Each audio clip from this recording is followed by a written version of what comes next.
الحمد لله رب العالمين والصلاة والسلام على أشرف المرسلين وعلى آله وأصحابه أجمعين. أما بعد فأعوذ بالله من الشيطان الرجيم. بسم الله الرحمن الرحيم. وقضى ربك ألا تعبدوا إلا إياه وبالوالدين إحسانا إما يبلغن عندك الكبر أحدهما أو كلاهما فلا تقل لهما أف ولا تنهرهما وقل لهما قولا كريما واخفض لهما جناح الذل من الرحمة وقل رب ارحمهما كما ربياني صغيرا. وقال النبي صلى الله تعالى عليه وسلم السلام قبل الكلام أو كما قال عليه الصلاة والسلام. صدق الله المولانا العظيم وصدق رسوله النبي الأمين المتين الكريم ونحن على ذلك لمن الشاهدين والشاكرين والحمد لله رب العالمين. عزیزان گرامی، قابل احترام میری پردہ نشین ماں اور بہنوں، السلام علیکم ورحمۃ اللہ وبرکاتہ. عزیزان گرامی، اللہ جل جلالہ و منوالہ کا بے انتہا فضل ہوا، رب کائنات کا بے انتہا کرم ہوا کہ اس نے آج ایسے مقدس دن، بابرکت دن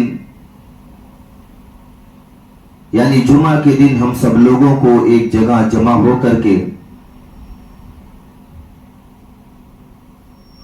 اپنی اور اپنے حبیب جناب محمد عربی صلی اللہ علیہ وسلم کے متعلق چند باتیں کہنے اور سننے کی توفیق نصیب فرمائی.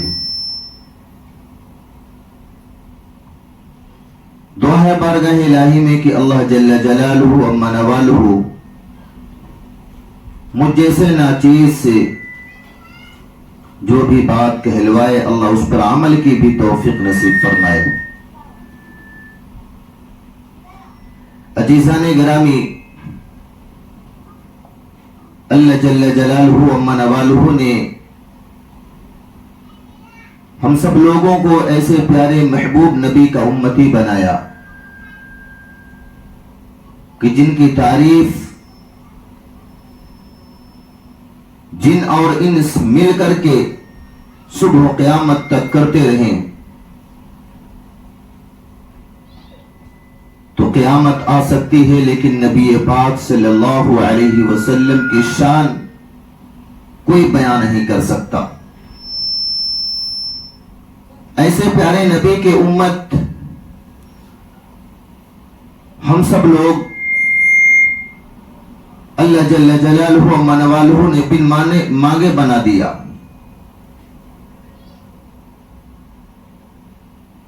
اور رب تعالی شانہ نے اسی محبوب نبی کو آسمان سے ایک ایسی عظیم الشان کتاب عطا فرمائی جن کو قرآن مقدس ہم کہتے ہیں.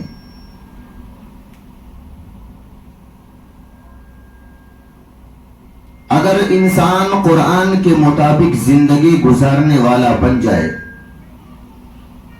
نبی پاک صلی اللہ علیہ وسلم کے احکامات کے مطابق زندگی گزارنے والا بن جائے، ان کے نقش قدم پر چلنے والا بن جائے تو دنیا میں بھی کبھی پریشان نہیں ہوگا، اور آخرت کی جو لامحدود زندگی ہے کبھی وہاں پر بھی پریشان نہیں ہوگا. عزیزان گرامی، اللہ جل جلالہ و منوالہ نے ایسے